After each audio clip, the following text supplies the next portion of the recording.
Coba kita pikirkan. Kita memikirkan tentang diri kita sendiri. Seolah-olah kan kita ini, hidup dan badan ini langsung wujud sendiri. Langsung ada sendiri.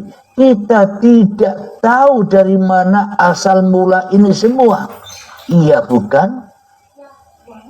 Nah, inilah yang menghijab, inilah yang membelenggu, inilah yang menjerat hati kita. Karena apa? Karena kita selama ini telah ngaku-ngaku sebagai pemilik hidup dan badan ini tanpa tahu asal mula awal kejadiannya. Karena kita tidak menyadari asal mula kita dari mana. Akhirnya seolah-olah hidup dan badan ini milik kita karena kita mencuri, mengaku-akui dari hak milik yang sebenar-benarnya, yakni Tuhan. Inilah bukti yang sangat amat nyata. Kenapa? Karena selama ini kita ngaku-ngaku jadi Tuhan, kita ngaku-ngaku jadi penguasa atas hidup dan badan ini, sehingga kita buta akan Tuhan yang sebenar-benarnya Tuhan. Alhamdulillahirabbil alamin. Jadi meskipun hidup dan badan ini telah kita aku-akui, sudah lama kita mengaku-akui hidup dan badan ini milik kita, meskipun kita memeluk agama-agama nama yang selama ini ada dan merebak di dunia ini, maka semuanya hanya agama palsu saja. Agama yang tak menyembah Tuhan apapun nama agamanya. Akan tetapi selama ini kita di dalam agama apapun yang kita peluk, kita hanya menyembah diri kita sendiri selama ini. Tak menyembah Tuhan. Kenapa? Karena tak kenal Tuhan. Bagaimana mungkin bisa menyembah Tuhan tanpa kenal Tuhan?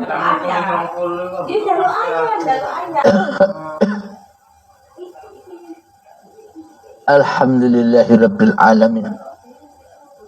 Jadi bagaimana mungkin manusia dikatakan bertuhan sementara tak ada Tuhan di dalam hatinya kecuali dirinya sendiri? Bagaimana mungkin manusia bisa kenal Tuhan sementara manusia mengaku-akui bahwa hidup dan badan ini milik manusianya? Bagaimana dikatakan bertuhan sementara di dalam hati kita wujud Tuhan nyata ada? Berarti semua ini kan hanya angan-angan belaka bagi kita selama ini, wahai umat-umat manusia. Jadi pemberitahuan Allah ini, siapapun orang yang beriman itu adalah baik orang yang beriman, baik orang Yahudi, Nasrani, Majusi, Sabiin, seluruh manusia bila dikatakan beriman kepada Tuhan yang menciptakan dirinya adalah yakni iman kepada Tuhan, bahwa Tuhan itu lebih ada daripada diri manusianya. Beriman kepada Tuhan itu yang bagaimana sih? Bahwa wujud Tuhan lebih nyata di dalam hati manusianya daripada wujud yang diciptakannya. Logikanya kan demikian. Bagaimana sih manusia bertuhan itu? Manusia yang bertuhan itu Tuhannya, penciptanya lebih nyata, lebih hadir, lebih hudur di dalam hati manusianya daripada manusianya sendiri.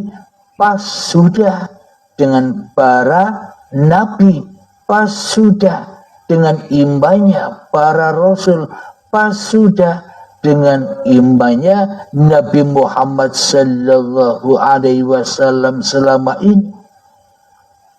Jadi seluruh para nabi, seluruh para rasul itu imannya ahad, imannya esa, tidak beda-beda. Jadi meskipun syariatnya nampak berbeda jauh, namun hatinya sama. Itulah yang dikatakan syariat yang ahad, yakni syariatullah, syariat Tuhannya. Kenapa? Karena mana mungkin para nabi, karena mana mungkin para rasul, karena mana mungkin para manusia bisa bersyariat sendiri tanpa syariat hidup, tanpa syariat Tuhannya. Apakah mungkin wayang yang mati? Apakah mungkin tanah yang mati bisa gerak-gerak sendiri? Maka dari itu para nabi, maka dari itu para rasul itu bukan membawa syariatnya manusia. Para nabi, para rasul, Nabi Isa, Nabi Muhammad, Nabi Ibrahim, Nabi Musa, Nabi Daud bukan membawa syariat masing-masing nabinya, tapi mereka semua itu membawa syariat yang satu, yakni syariatullah, agar manusia bisa kembali kepada keesaan Tuhan yang telah menciptakan manusianya. Alhamdulillahirabbil alamin. Marilah kita coba mengheningkan cipta dulu agar kita bisa memahami, bisa memasuki wilayah rasa yang esa ini, rasa yang tunggal ini. Bagaimana caranya? Ya, perangi dirimu, tiadakan dirimu, bersihkan cipta-cipta dirimu di hatimu, kembalikan dengan rela, kembalikan dengan ridho bahwa sesungguhnya di alam semesta ini hanyalah wujudnya Tuhan saja yang ada, yang menaungi, yang meliputi segala ciptaannya. Kita manusia pun juga ciptaannya yang selalu diliputi oleh uripe Allah. Bismillahirrahmanirrahim. 5 menit ya. Mengheningkan cipta, mulai.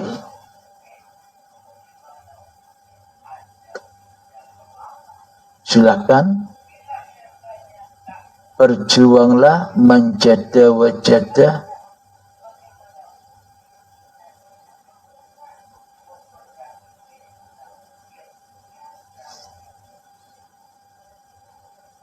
Jadi sambil Anda berperang, sambil saya bekali, jadi tujuan laku hening ini untuk membersihkan perbedaan-perbedaan agama antar manusia, agar manusia kembali kepada agama Tuhannya, kembali kepada yang menciptakannya.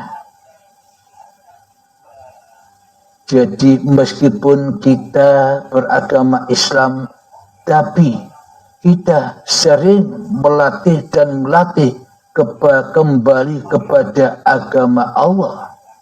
Jadi meskipun kita Nasrani, tapi kita sering melatih mengheningkan cipta-cipta diri manusianya.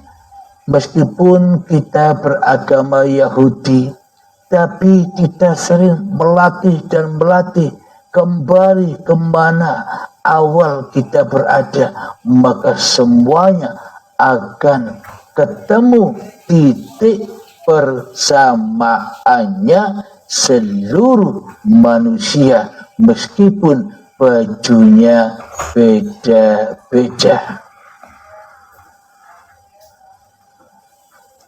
Bila di dalam hati kita masih ada perbedaan-perbedaannya, berarti kita belum selamat sampai menuju kepada agama yang menciptakan kita.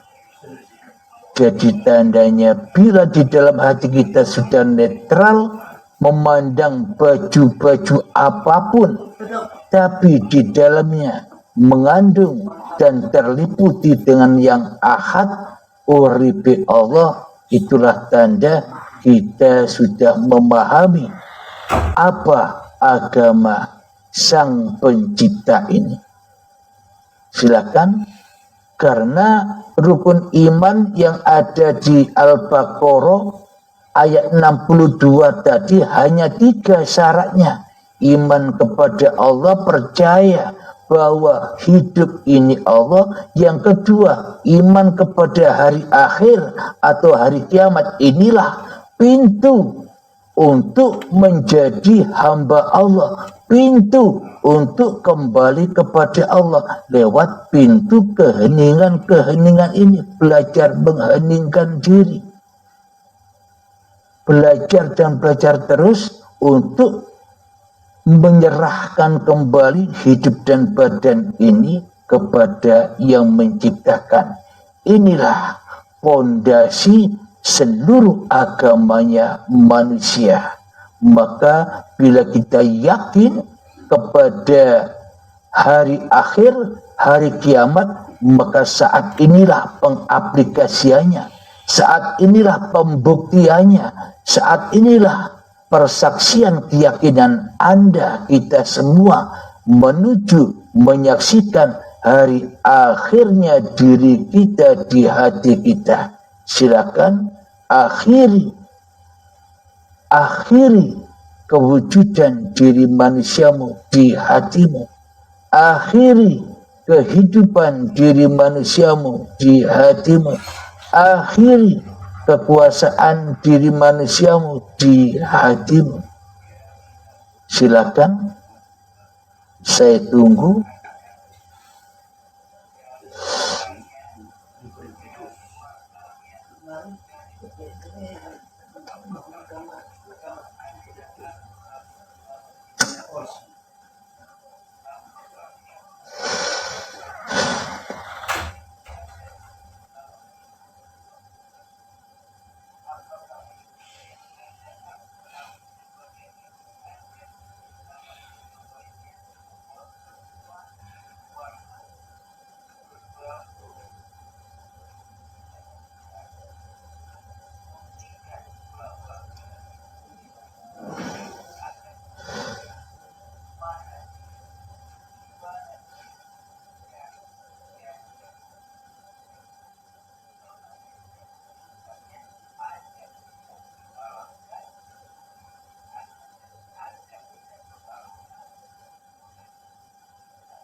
mengheningkan cipta selesai.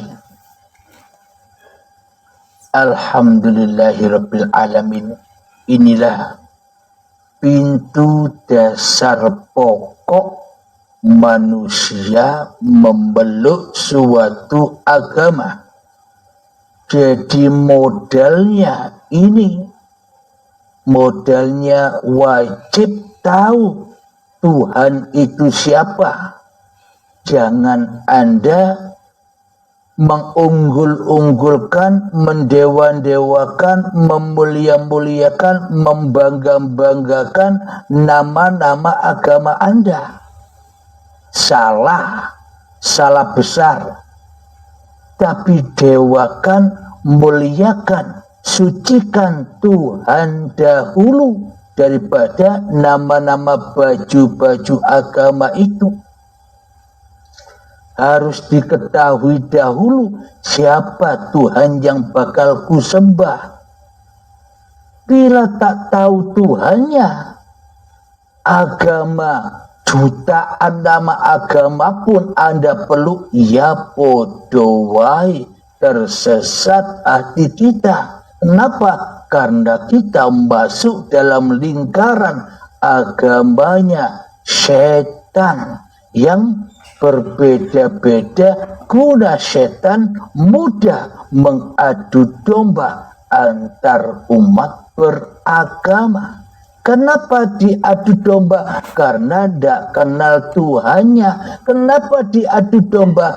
Karena di dalam hatinya tak bertuhan. Kenapa kok bisa diadu domba? Karena manusianya senangnya diadu domba. Alhamdulillahirabbil alamin. Jadi agama apapun yang sekarang ini Anda peluk, pokok pondasinya Anda kenali Tuhan Anda dulu. Jadi Tuhan Anda, Tuhan seluruh manusia itu Tuhan yang satu. Tuhan yang menciptakan manusia.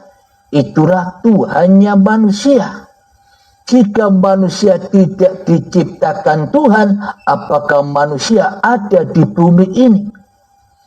Bila manusia tidak diciptakan Tuhan, apakah bisa manusia memeluk agama-agama nama yang selama ini merebak?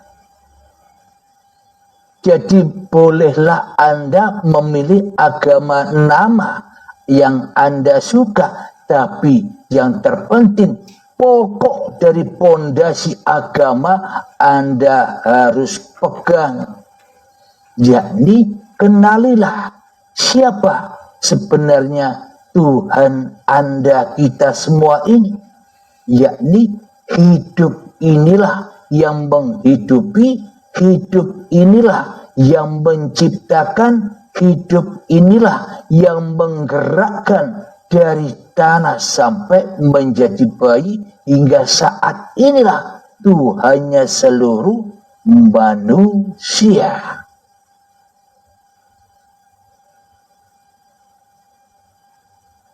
Alhamdulillahirabbil alamin. Semoga saya khususnya dan semoga kita semua senantiasa mendapatkan petunjuk-petunjuk dari Allah untuk kembali kepada jalan agama Allah, yakni untuk selalu mewujudkan, menyatakan, menghadirkan selalu di dalam hati kita bahwa hanya Allah lah Sang Pencipta dan hanya Allah lah yang mencipta diri kita, sehingga hati kita tentram, sehingga hati kita damai menghadapi kehidupan ini, karena kita tahu tak ada yang berkuasa di dunia ini, tak ada yang berkehendak di dunia ini, tak ada yang menciptakan apapun yang kita lihat, tak ada yang menciptakan masalah-masalah apapun yang kita saksikan kecuali Allah. Bila kita sadar bahwa semua ini hanyalah tampilan-tampilan Tuhan, maka hati kita selalu damai, makmur. Alhamdulillahirabbil alamin. Itulah yang dinamakan kaya raya, yakni hati selalu bersandar kepada Al-Ghani, Tuhan yang menciptakan dan Tuhan yang maha kaya. Kenapa? Karena kita sudah diurus oleh Allah. Karena Tuhan lebih tahu apapun kebutuhan kita hidup di dunia ini daripada kita sendiri. Alhamdulillahirabbil alamin. Sebelum kita akhiri kajian di pagi yang indah ini, marilah kita gembahkan selawat dari mintaqul bala.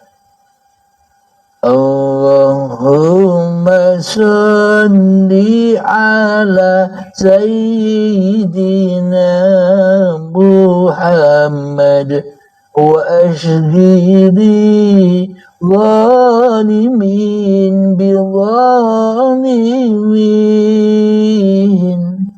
Allahumma salli ala sayyidina Muhammad wa ashghili zalimin bizalimin wa akhrijna min bainihim salimin wa ala alihi wa sahbihi ajma'in.